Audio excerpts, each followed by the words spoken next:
大家好，今次我哋介紹下北角上邊半山嘅翠西湖。業主咧，但係都覺得個樓係樓齡比較舊嘅，咁變咗佢哋就的起心肝揾我哋去做一個規劃。問題就係咩呢？佢所有嗰啲建築嗰啲鋼筋漲得比較犀利，所以變咗我哋就將佢所有個牆身同埋地下嗰啲鋼筋牆全部處理好晒，跟住令到佢可以真係防止到鋼筋牆嗰個延伸，影響間屋嘅結構同埋漏水啫。佢之前嗰個廚房咧，個門口咧，其實就喺嗰個入大門口個位置嘅。咁但係咁樣做法嘅時候咧，就變相咗冇地方去擺一啲 decoration 嘢，同埋擺一啲鞋櫃嘅嘢。我哋就將佢個門口咧就改咗做喺飯廳嗰邊。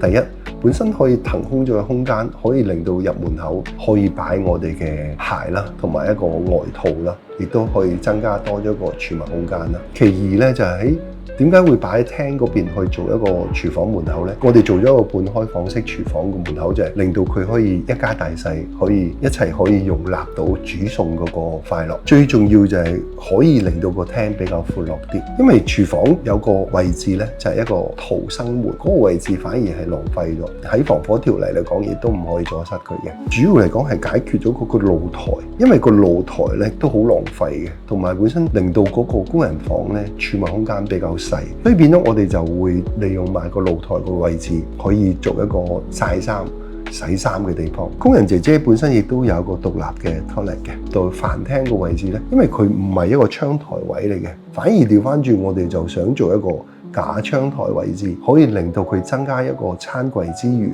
亦都可以多咗個窗台可以擺嘢。廚房嘅話本身前邊就係一個吧台位，咁亦都可以連貫埋個窗台位置咯。個廳嗰度本身因為亦都係想個冷氣比較充足啲嘅情況之下，其實梳化後邊呢，我哋就做咗個暗門，黐咗一幅特色牆，可以有一個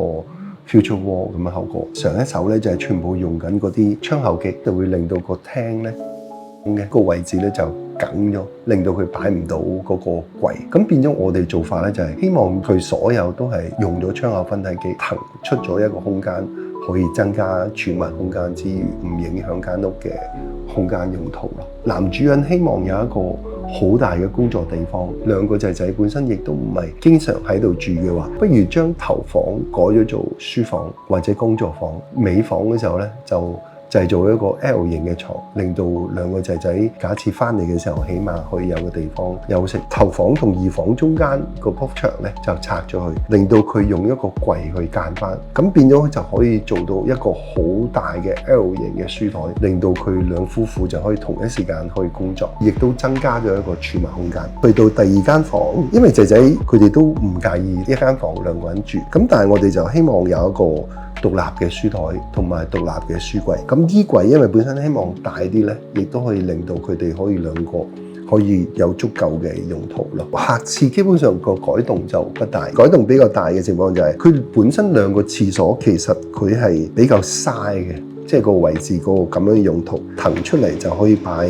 洗衣機、洗衫或者係擺一個雜物嘅地方。主廁個位置利用右手邊個空間嘅話咧，我哋就可以做咗一辣個好長嘅洗手盤。咁洗手盤櫃嘅話，個台面大，下邊個櫃多，鏡櫃亦都多嘅時候，亦都可以幫助到業主收納。主人房個